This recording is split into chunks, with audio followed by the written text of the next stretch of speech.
Hey everybody, it's Nathan. This week we followed up with Neal Wavra of Field and Main in Marshall, Virginia. We'll be back next week with a full episode with Spitony's of New Baltimore, Virginia. With that in mind, enjoy the episode.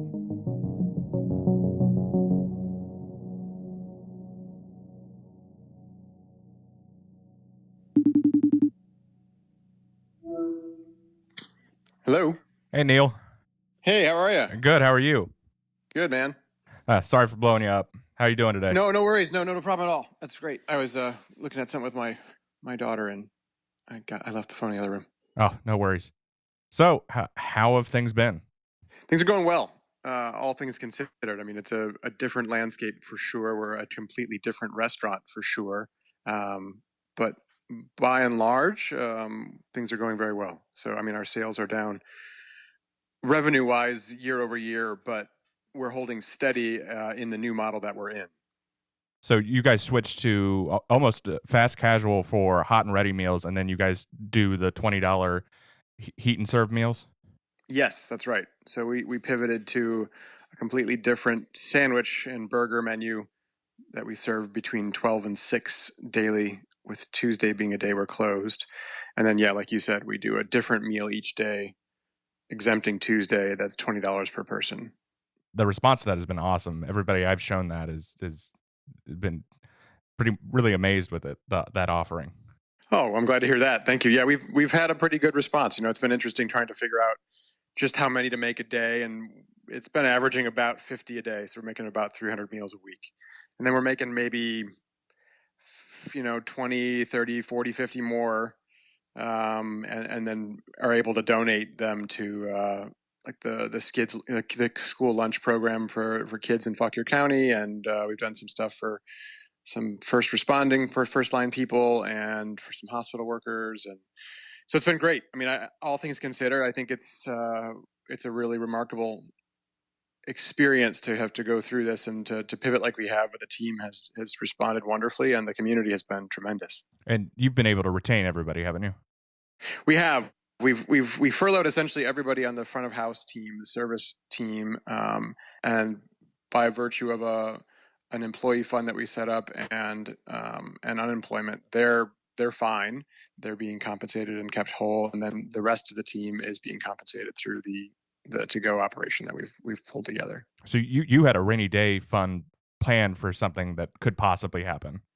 We had a little bit, but not really. We had some of our investment team step to the forefront and just say we have we'll put some money into it, and then we've been taking half of the gratuity from the to-go operation and putting it into a fund, which has been awesome. So we now do have a little rainy day fund. That's awesome that you guys were able to do that. Yes. So what kind of response have you been seeing from the community? Because your pivot seems to be very community focused. What you're doing, even looking at the menu, looks like you're giving back. It's been tremendous. It's been wonderful. I mean, it's in a time of so-called shortage, and in a time when we've lost things, we are finding that there's just an abundant amount of goodwill that's come our way, and we wish to pay that forward and return it. And so, by doing menus that are, that are kind of a collection of international greatest hits in the way of food, we're giving people a different option each night to eat, and then making burgers and sandwiches allows a lot of people. I ran into one of our great guests who used to come maybe once a week to the restaurant, maybe twice a week occasionally, but once a week or once a couple times a month. They're coming like 3 times a week to just have a burger or have a sandwich for lunch, and they're trying to be creative and figuring out how to do a little work from home. And they're basically sitting in their car right outside the restaurant using our Wi-Fi in order to get access, because their home doesn't have it. And so it's just been really neat to see how people have adapted, and we've been able to help them along the way, and they've been able to help us do the same. So we're definitely all in that together. Yeah. And let's talk about your wine tastings that you've been doing, the mystery wines. Yeah, that's been fun. I mean, we've been missing an opportunity. I think if we may have chatted about this, but my favorite things to do in a restaurant had to do with either running food or selling and talking about wine. And so I missed that certainly, and guests were asking for it. And then the emergence of pretty much everybody doing some kind of internet live thing, performance, discussion, what have you, sort of prompted us to think about, well, let's do a blind tasting tutorial each week. And we did a pilot of one, and just kind of, I sat with a blind wine in front of me and kind of went through the process, and worked through the sequence of questions you ask yourself to try to figure out what this wine might be. And then we asked everybody who was watching, and there was, I don't know, 50 people watching, if you wanted to participate in this next week, should we just get some bottles, and would you like to come along for the ride? And folks said yes. And so we've been selling about 40 or 50, maybe 60 wines a week to kind of do just that, which has been a lot of fun. And it's a blind tasting is usually you can do it in groups, in terms of groups kind of doing it individually. This is an actual kind of group discussion about what the wine is, and that's been a lot of fun. I think the third one we did, I was zeroing in on the wine, but one of the folks who were playing along said, I think this is a Portuguese red. And I was like, oh yeah, absolutely, this is a Portuguese red. And it kind of like it solidified my thought process around the wine and helped me get to exactly what I wanted it to be, and it turned out to be that wine. So collectively we got to it more than perhaps I would have been able to do on my own.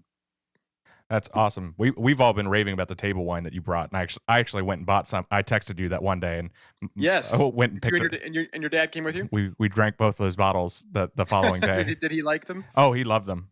Oh, good. So I think I'll be back for more wine at some point next week. Well, that's been another kind of positive upside, is that a little marketplace that we have, an outdoor patio space, and without that, it would have been hard to do what we're doing. But it's allowed for us to kind of set up a tiny market each day that we are able to sell wine, and now we're able to sell cocktails, which we're working on a little bottle of, for hopefully we'll have that next week, to have kind of a 2 cocktail bottle that we can sell. And then we have wonderful relationships with farmers, and they're not stopping because of this. They're, plants are still coming up and producing, and so we're able to buy and support them somewhat, and then pass on an opportunity for folks to come by while they're picking up a sandwich or a dinner, and get some greens, some carrots, some turnips, some radishes that are beautiful. We just got some asparagus. And so as the season unfolds, and as long as we're doing this, we'll have a representation of fresh produce as well. I know it's some distance and some time ago, but we had the Culpeper Cheese Company for a while. Were you familiar with them? No. So it was a wine shop, and it had a very dedicated. It was a wine and cheese shop, and it had a very dedicated staff that knew a lot about wine and cheese, and almost similar to what your setup is now. And I think people really crave that interaction that you get when you go to a place and you're like, I don't know, I want to try something different. And with a Yes. knowledgeable staff, people deeply crave that. And I know Yeah. the Culpeper Cheese Company closed here 2 years ago, and it's been something that has been desperately missed. So Well, it sounds like what this kind of is evolving into for us. The market has become that space where people will pop in and say, "I'm going to try your dinner tonight, and what wine should I have?" Or I'm having a friend. My wife's here, and she's not with me right now, but she loves this type of wine. She likes Sauvignon Blanc. What else do you have that I could bring for her tonight? So that's been great. It's been great to have that, and there has certainly been an uptick in people doing a little COVID drinking, and so having some wines that people can enjoy and broaden their palate with has been super super exciting and fulfilling. now, is that something you see growing into something a little bit larger once we return to normalcy? I think there's a number of things that we're doing right now that I would like to see maintained. I mean, for sure, we'll continue burgers and sandwiches for our kind of a lunch offering, I think, or an all day sort of offering, especially with the to go option where someone could place the order online and come pick it up. I definitely think, I mean, we always did wine retail, but I think there's an avenue to kind of broaden that perhaps, and just be able to focus on even the blind wine tasting, and being able to do something that doesn't have to require someone be at the restaurant to do it.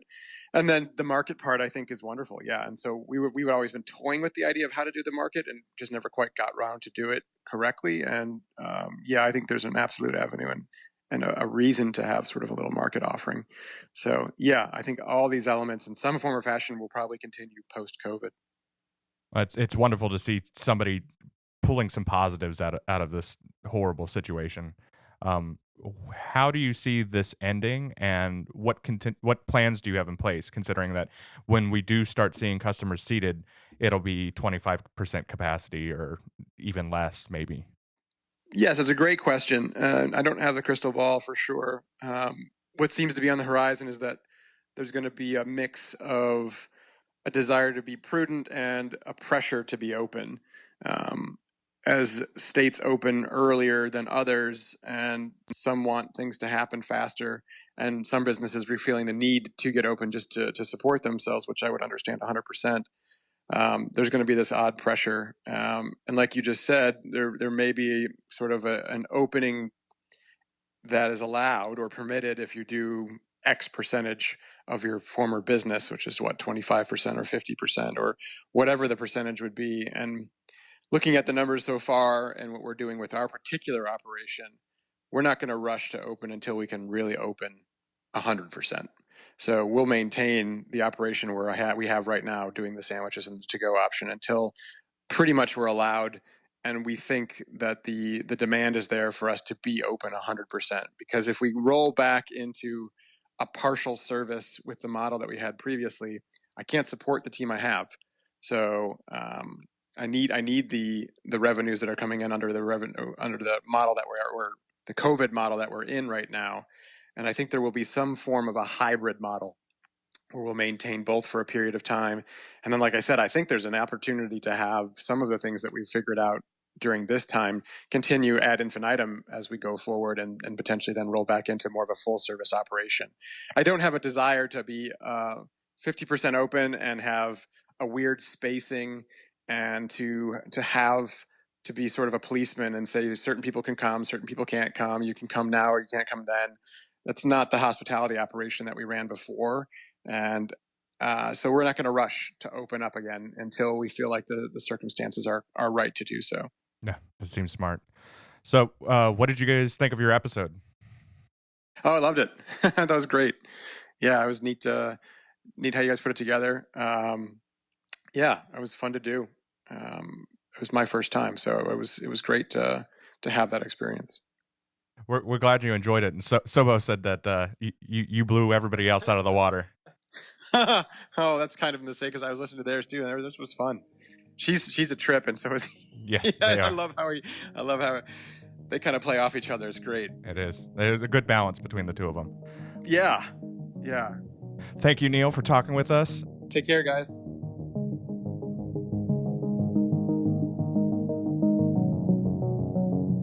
Butter is a production of Rixie. Special thanks to Neal Wavra. We have a full episode next week. Thanks, guys.